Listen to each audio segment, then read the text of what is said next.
This iconic duffel bag is not indestructible. I often see these North Face bags with broken zips. This is how I repair the zippers. Remove the old zippers. Make a little incision to help you slide them out. Now the zipper can be removed. Tidy up the incision so you can rethread a new slider. Don't rush this stage. Tidy up the coils.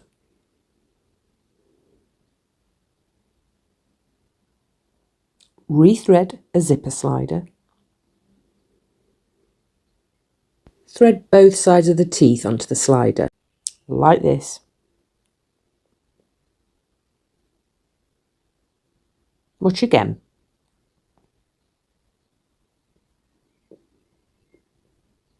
Check it runs smoothly. This North Face bag is indestructible now.